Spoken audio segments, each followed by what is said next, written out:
ассалому алайкум бинандаҳои азизу арҷманд, мутаваҷҷеҳ бошед ба барномаи иттилооти ахбор аз телевизиони Тоҷикистон. тавре иттилоъ доред, асосгузори сулҳу ваҳдати миллӣ пешвои миллат президенти ҷумҳурии Тоҷикистон муҳтарам Эмомалӣ Раҳмон бо сафари расмӣ дар Федератсияи Россия қарор доранд. Дирӯз маросими истиқболи расмии меҳмони олиқадр президенти ҷумҳурии Тоҷикистон дар фурудгоҳи Внуково 2 шаҳри Москва баргузор гардид. ҳамчунин пешвои миллат муҳтарам Эмомалӣ Раҳмон дар доираи сафари расмӣ ба Федератсияи Россия бо раиси Думаи давлатии Федератсияи Россия Вячеслав Володин, раиси ҳукумати Федератсияи Россия Дмитрий Медведов ва роҳбарони ҷамъиятҳои тоҷикон, олимону муҳаққиқон, донишҷӯёну аспирантҳо, соҳибкорон, мутахассисони соҳаҳои гуногуни иҷтимоиёт, зодагони Тоҷикистон ки дар Русия кору зиндагӣ ва таҳсили илм мекунанд, мулоқот анҷом доданд. гузориши хабарнигорони мо. рӯзи 16 апрел маросими истиқболи расмии меҳмони олиқадр президенти ҷумҳурии Тоҷикистон дар фурудгоҳи Внуково 2 шаҳри Москва баргузор гардид.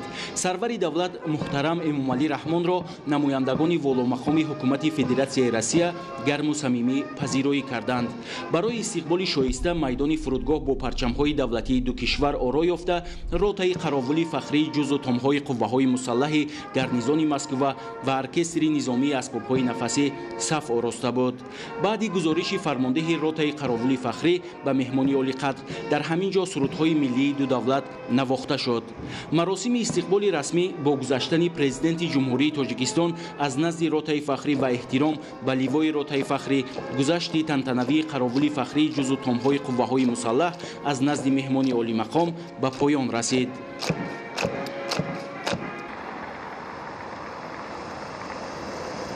рӯзи 16 апрел асосгузори сулҳу ваҳдати миллӣ пешвои миллат президенти ҷумҳурии Тоҷикистон муҳтарам Эмомалӣ Раҳмон дар доираи сафари расмӣ ба Федератсияи Россия бо раиси Думаи давлатии Федератсияи Россия Вячеслав Володин мулоқот намуданд.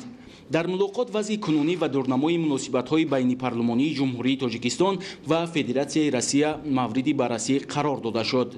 муҳимияти шарикии стратегии Тоҷикистон ва Россия, ҳамгироии байнидавлатӣ дар доираи кори Комиссияи ҳамкориҳои байнипарлумонӣ ва Ассамблеяи байнипарлумонии Иттиҳоди давлатҳои мустақил таъкид карда шуд ва муносибатҳои байнипарлумонӣ асоси маҷмӯи ҳамкориҳои гуногунҷанбаи Тоҷикистон ва Россия арзёбӣ гардид. доир ба рушду густариши ҳамкориҳои дуҷониба дар соҳаҳои иқтисоду тиҷорат, ҳамкориҳои гуногунҷанба байни минтақаҳои Тоҷикистон ва Россия, ҷалби бештари сармояи Россия ба иқтисодиёти Тоҷикистон, таҳкими робитаҳои манфиатбори дуҷониба дар соҳаҳои илму техника, фарҳангу иттилоот, тайёр кардани кадрҳои баландихтисоси соҳаи маориф ва забономӯзӣ, табодули афкори судманд баргузор шуд. дар мулоқот барои дарёфти роҳҳои нави рушди ҳамкориҳои дуҷонибаи ҳарбӣ техникӣ, таҳкими иқтидори мудофиавии Тоҷикистон ва масъалаҳои вобаста ба муҳоҷирати меҳнатӣ фикру мулоҳизаҳои судманд баён гардид. ҷонибҳо ҳамзамон масоили марбут ба авзои кунунии минтақа ва ҷаҳон, роҳу усулҳои нави тақвияти мубориза бар зидди зуҳуроти номатлуби ҷаҳони муосир аз қабили терроризму экстремизм, муомилоти ғайриқонунии маводи мухаддир, ҷиноятҳои муташаккил ва фаромиллиро мавриди баррасӣ қарор доданд. дар охир президенти мамлакат муҳтарам Эмомалӣ Раҳмон аз раиси Думаи давлатии Федератсияи Россия даъват ба амал оварданд ки дар вақти барояшон муносиб ба Тоҷикистон ташриф оранд. дар шаҳри Москва дар доираи сафари расмӣ асосгузори сулҳу ваҳдати миллӣ пешвои миллат президенти ҷумҳурии Тоҷикистон муҳтарам Эмомалӣ Раҳмон бо истифода аз фурсати муносиб бо роҳбарони ҷамъиятҳои тоҷикон, олимону муҳаққиқон, донишҷӯёну аспирантҳо, соҳибкорон, мутахассисони соҳаҳои гуногуни иҷтимоиёт, зодагони Тоҷикистон ки дар Россия кору зиндагӣ ва таҳсили илм мекунанд, мулоқот анҷом доданд.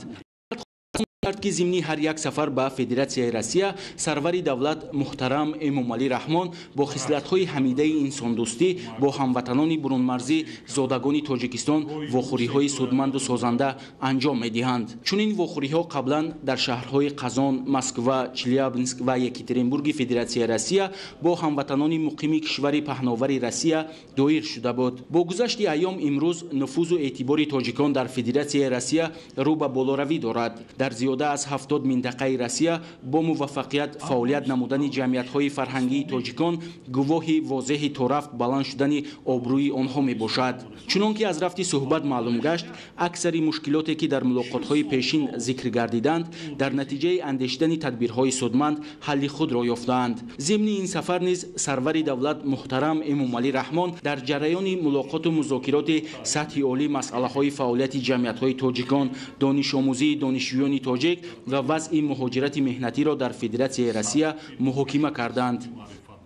روز 16 اپریل در دایره سفر رسمی در فدراسیای روسیه اساسگزار صلح و وحدت ملی پیشوای ملت پرزیدنت جمهوری تاجیکستان محترم امامعلی رحمان در شهر مسکو با رئیس حکومت فدراسیای روسیه دیمیتری مدودوف ملاقات کردند. در جریان ملاقات مجموعی وسیع مسئله‌های همکاری دوجانبه مورد بررسی قرار داده شد. Уважаемый Маали Шарипович, я очень рад вас видеть. Очень рад вас приветствовать в Москве. У вас большой визит. Завтра у вас переговоры с президентом страны Владимиром Владимировичем Путиным и подписание большого количества документов. Я буквально несколько минут назад как раз дал необходимые поручения правительству на подписание документов. Документы важные, хорошие, они касаются и экономики, и гуманитарной сферы, в том числе школ. Ну и на самом деле в ходе этого визита, как обычно, я уверен, мы сможем согласовать позиции по развитию двусторонних стратегических отношений между Россией и Таджикистаном и наметить пути развития этих отношений на будущее. Вот, так что у вас и сегодня были встречи, и вот наша вечерняя встреча. Завтра, я говорю, у вас такой тоже большой день в Кремле. Так что позвольте вас еще раз сердечно поприветствовать и выразить надежду на очень хорошие результаты вашего визита в Российскую Федерацию. Добро пожаловать. Большое спасибо, уважаемый Дмитрий Анатольевич. Рад возможности встретиться сегодня с вами, обсудить наши двусторонние торговые и экономические вопросы. Хотел бы проинформировать вас, что по итогам прошлого года товарооборот увеличился почти на 9%. И в этом году с начала года идет хорошими темпами. В области развивается, на подъеме находится культурно-гуманитарные области, укрепляется взаимодействие в сфере безопасности. Уверен, что сегодняшние наши встречи и завтра даст мощный импульс нашим двусторонним отношениям по всем направлениям. У нас есть сегодня о чем поговорить, вопросы не только торгово-экономические, но и вопросы региональной безопасности, и международных повесток дня. Так что очень рад. Давно мы с вами не виделись. Да, взаимно. Спасибо. Президенти мамлакат муҳтарам Эмомали Раҳмон аз имкони дидору мулоқот ва баррасии масоили ҳамкории дуҷониба ва бисёрҷониба изҳори хушнудӣ карда таъкид доштанд ки мо ба таҳкими ҳамкории стратегӣ бо Россия манфиатдор ҳастем. ҷонибҳо дар ҷараёни мулоқот масъалаҳои ҳамкорӣ дар бахшҳои ояндадори рушди тиҷоратию иқтисодӣ, афзоиши гардиши мол, нақши муҳими комиссияи байниҳукуматӣ оид ба масъалаҳои ҳамкории иқтисодӣ, ҳамкорӣ бо минтақаҳои Россия дар самтҳои гуногунро баррасӣ карданд. ҳар ду ҷониб масъалаи дастрас кардани маҳсулоти кишоварзии Тоҷикистон ба Россия ва суръат бахшидан ба механизми маблағгузорӣ барои бунёди марказҳои нақлиётӣ ва логистикӣ, таҳияи лоиҳаҳои сармоягузорӣ, таъсиси корхонаҳои кутубхонаҳои муштаракро муҳокима намуданд. Ба рушду тавсияи ҳамкорӣ дар соҳаҳои фарҳанг, гуманитарӣ, илму маориф, хусусан бо роҳи бунёди мактабҳои русӣ дар Тоҷикистон, фароҳам овардани имконияти бештар ба ҷавонони тоҷик барои таҳсил дар мактабҳои русӣ ва ҷалби омӯзгорони руссабон аз Федератсияи Россия ба мактабҳои таҳсилоти миёнаи умумии Тоҷикистон таваҷҷӯҳи зиёд зоҳир карда шуд. ҳамчунин зимни вохӯрӣ ҷонибҳо ҳамкорӣ дар самти таъмини амният ва ҳамкории ҳарбӣ ва ҳарбӣ техникӣ, андешидани тадбирҳои муштарак оид ба таҳкими иқтидори мудофиавӣ ва сарҳадотро баррасӣ карданд. идомаи ахбор. корҳои барқарорсозӣ дар мавзеъҳои аз офати табиӣ зарардидаи шоҳроҳи байналмилалии мошингарди Нуробод, Рашт, Тоҷикобод, Лахш вусъат меёбад. айни ҳол бо ҷалби 8 техникаи гуногун тамға коргарони муассисаи нигоҳдорӣ роҳҳои ноҳияи Рашт корҳои барқарорсозиро анҷом дода истоданд. гузориши Идигули Маҳмуд аз ноҳияи Рашт. масофаи зиёда аз 3 километраи шоҳроҳи мошингарди байналмилалии Нуробод, Рашт, Тоҷикобод, Лахш то сарҳади ҷумҳурии Қирғизистон давоми 2 соли охир бар асари баланд шудани сатҳи дарёи Сурхоб хеле ҳам зарар дида буд. дар ин муддат коргарони 5 адад муассисаҳои нигаҳдории роҳҳои минтақаи Рашт як қисмати корҳои барқарорсозиро анҷом дода, зарурати ба охир расонидани корҳои боқимонда пеш омад, то аз хатари харобшавии роҳҳои автомобилгарди аҳамияти байналмилалӣ дошта пешгирӣ карда шавад. аз ҷумла дар шоҳроҳи мошингарди ҳудуди ноҳияи Рашт бошад 2 маҳалли зарардида масофаи қариб 600 метрро ташкил медиҳад ки то ҳамин давраи соли ҷорӣ коргарони муассиса бо ҷалби 8 адад техникаҳои гуногун тамға барои бунёди деворҳои муҳофизавӣ ва тағйир додани маҷрои дарёи Сурхоб як қатор корҳоро ба сомон расониданд. муассисаи мо ба сӯзишвории дизелӣ пурра таъмин гардида дар километри 175 сохтани девори ҳимояи ба дарозаи 30 метр ва тағйир додани маҷрои Сурхоб ба дароҷаи 100 метр ва дар километри 176 бошад сохтани девори ҳимояӣ ба дарозии 104 метр ба итмом расида дар километри 192 бо ҷалби техникаҳои минтақа корҳои соҳилмустаҳкамкунӣ идома дорад. дар муддати 1.5 соли охир коргарони муассисаи давлатии нигаҳдории роҳҳои ноҳияи Рашт барои эми нигоҳ доштани масофаи қариб 1 километраи шоҳроҳи мошингарди байналмилалӣ дар километри 176 деҳаи Хуфак ва Нимич деворҳои муҳофизавӣ бунёд карданд. аммо дар мавсими тобистон маҷрои дарёи Сурхоб аз меъёри муқаррарӣ баланд шуда як қисмати корҳои анҷомдодаро пурра хароб намуд. айни ҳол бо истифода аз боду ҳавои мусоид ва пас будани маҷрои дарёи Сурхоб коргарони муассиса қисмати корҳои боқимондаро ба сомон расонда истоданд то барои ҳаракати мӯътадили нақлиёт дар шоҳроҳи байналмилалӣ ягон мушкилӣ пеш наояд. зеро боришоти барфи зиёди имсола дар мавсими баҳору тобистон боиси баланд шудани маҷрои оби дарёи Сурхоб шуда хатари хароб намудани роҳҳои мошингарди ҳудуди ноҳияҳои Кӯҳистонро пеш меорад. Идигули Маҳмуд, Додарҷони Мирзозода барои барномаи ахбор аз минтақаи Рашт. дар идомаи корҳои созандагӣ сокинони деҳаи чепи солеҳи ҷамоати деҳоти чорсӯи шаҳри Ваҳдат тавассути ҳашари дастаҷамона бунгоҳи тиббиро мавриди истифода қарор доданд ва ба сохтмони 2 симхонаи иловагӣ оғоз бахшиданд. ҳамчунин барои таъмини аҳолӣ бо оби тоза аз масофаи 5 километр хатти об оварда шуд. гузориши Маҳмадалӣ Абдукарим аз шаҳри Ваҳдат. мақомоти иҷроияи ҳокимияти давлатии шаҳри Ваҳдат ҷиҳати боз ҳам беҳтар намудани сатҳи иҷтимоии сокинони деҳаҳои дурдастарини шаҳр аз рӯи нақша тадбирҳои ободонию созандагиро боз ҳам вусъат мебахшанд. деҳаи чепи соле 20 километр аз маркази ҷамоати деҳоти чорсӯ дур ҷойгир буда бо ибтикори шахсони баруманди диёр ва дар доираи корҳои созандагию бунёдкорӣ дар солҳои рушди деҳот, сайёҳӣ ва ҳунарҳои мардумӣ ин рӯстои кӯҳдоман бо сохтмони чанд иншооти инфрасохторӣ боз ҳам ободу зебо мегардад. мушкилии асосии сокинони деҳа набудани оби нӯшокӣ дар доираи корҳои бунёдкорӣ амалӣ карда шуд. ба деҳа аз масофаи 5 километр тавассути қубурҳои обгузар хатти оби нӯшокӣ оварда шуд.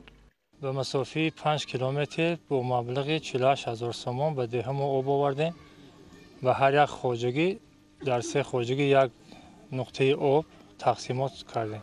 дар оянда мо нақша гирифтем ки як ду симхона дар мактаб و یک کابینت کمیته محل را ساخته به استفاده ده تا سال 2020. ساکنان دهه چپ صالح جماعت دهات چارسو با مقصد باز هم بهتر نمودن سالمی جامعه در مدت کوتاه صاحب بینایی نوی بنگاه طبی گردیدند. انشاءات نوی تندرستی با سهم ساکنان بنیاد و مورد استفاده قرار داده شد. این بنگاه در یک مدت کوتاه ساخته به استفاده داده شد. مشکلی مردم که از این مسافه های خیلی دور پای پیاده و مرکزی شهر رفته از تشخیص های طبی میگذاشتن و امروز بنگاه طبی که در اینجا گشوده شد مشکلی مردم خیلی آسان است. آباد نمودن آرامگاه فضیلت بهترین انسانی به حساب می رود. تدبیرهای آبادانی و تازه آزاده نگاه داشتن آرامگاه از جانب ساکنان پیوسته گذرانده می شود. با برگزار نمودن حشر دستجمعانه مسافه 800 متر گرد و اطراف آرامگاه دهه نوسازی کرده شد. و در این کار اساساً سهم کمیته محله و مردم ساکنان دهه چپ سالی خیلی زیاد است. در این کار خیر که چقدر که گفتیم زیاده اگر از 800 متر میدان محکم کرده شده باشد قریب 40,000 سامانی مبلغ گذاری کرده شده است. ساکنان دهه چپ ساله مقصد دارند که جشن 30 سالگی استقلالیت دولتی جمهوری تاجیکستان را با عملهای سازندگی و بنیادکاری در سطح بلند استقبال نموده راههای حدود دهه را آینده نزدیک نوسازی نمایند. محمد علی عبدالکریم، شکرالله نورالله، وحدت اخبار. برنامه اخبار را ادامه می‌دهیم. موافق تحقیقات عالمان ساحه کشاورزی در جهان 22,000 نمود ماهی موجود است که 65 نمود آن در جمهوری تاجیکستان به قید گرفته شده است. از این نشان داد تا امروز در مملکت 10 نمود ماهی پرورش می‌یابد. زلفیه رحیمزاده عاید به منفیت استعمال ماهی گزارش می‌دهد.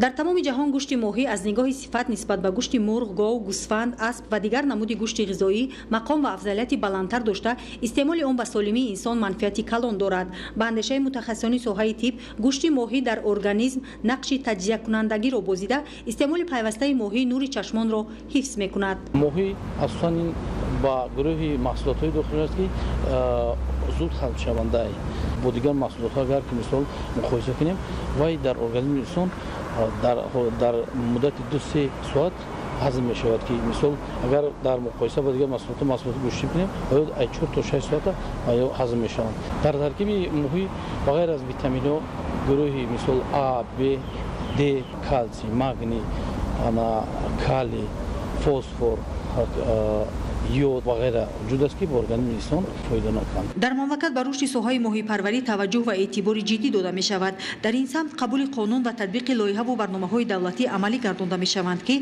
جهت نگاه و بین و پرورش نمودهای گوناگون ماهی به مانند گل ماهی، تاس ماهی، سازن، امور سفید، پیشانه قفس سفید، کرس نقرگین و غیره ها که گوشت آنها لذت خاصه را دارند زمینه‌های مساعد فراهم می آورد. عین زمان در جمهوری 10 نمود پرورش ماهی براه شده است. اندیشیدن و براه ماندن پرورش علمی دیگر نوع‌های ماهی‌ها در شرایط آب و اقلیم جمهوری تاجیکستان مساعد و از نگاه اقتصادی منفعت‌آور می‌باشند. از این رو مسئولان ساحه کوشش می‌نمایند تا نوع‌های نوی ماهی به مملکت وارد گردیده پرورش کرده شود. بنا به معلومات‌ها از گوشت ماهی دیده آرد و روغن ماهی در انکشاف ذهنی، جسمانی و دراز عمری نقش مهم داشته این محصولات‌های از ماهی تیار می‌شده در جهان ارزش گران دارند. استعمال ماهی زنهای حامله‌دار نیز منفعت کلان دارد. ماهی باید در جای و حرارت معین نگاه داشته شده با صفت خوب پیشنهاد استعمال کننده گردد. ماهی را ما توصیه می‌دهیم که برای آبجوش کردن مثال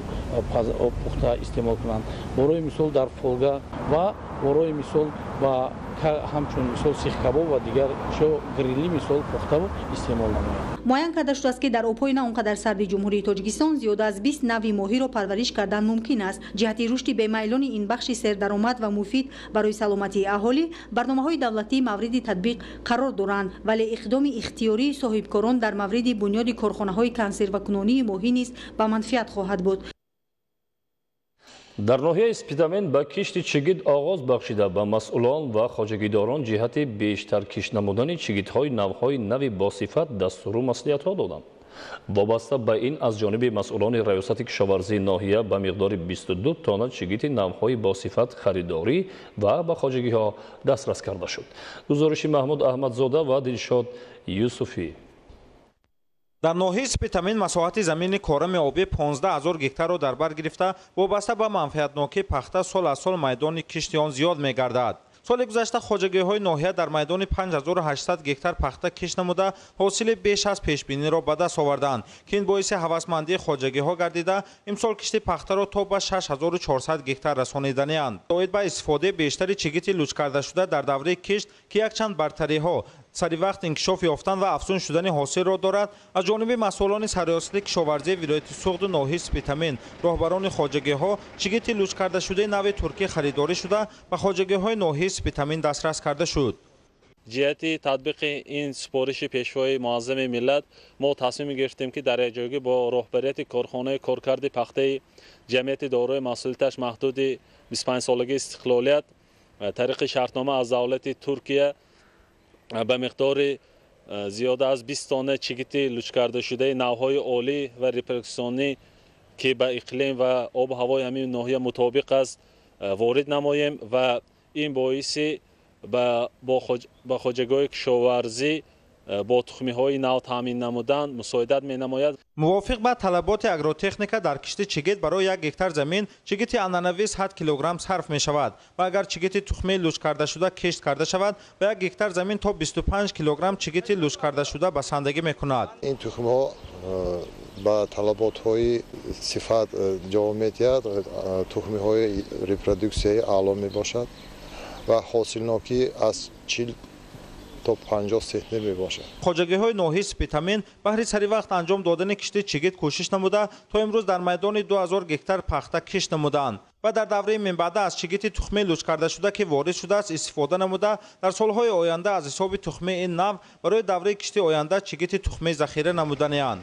дар ноҳия ҳамзамон имрӯзҳо баробари пахтакорӣ баҳри афзун намудани ҳаҷми маҳсулоти саноатӣ, абришим ва пиллапарварӣ низ таваҷҷӯҳ зоҳир карда шудааст. пиллапарварони ноҳия имсол ба миқдори 2200 қутти кирма гирифта ва парвариш ки усулҳои махсуси худро доранд машғуланд. мувофиқ ба пешбинӣ аз як қутти то 38 килограмм пилла ба даст овардан мумкин аст. аз ин ҳисоб дар ноҳияи Спитамен хоҷагиҳо пиллапарварон имсол то 84 тонна пилла ба даст оварданиянд, ки дар устувории мавқеи соҳаи саноати мамлакат мусоидат менамояд. тамошобинони азизу арҷманд, ин буд барномаи иттилоотии ахбор. бо расидани дигар иттилои тоза ҳамкорони мо шуморо дар нашрҳои минбаъдаи ахбор ошно месозанд. саломат бошед.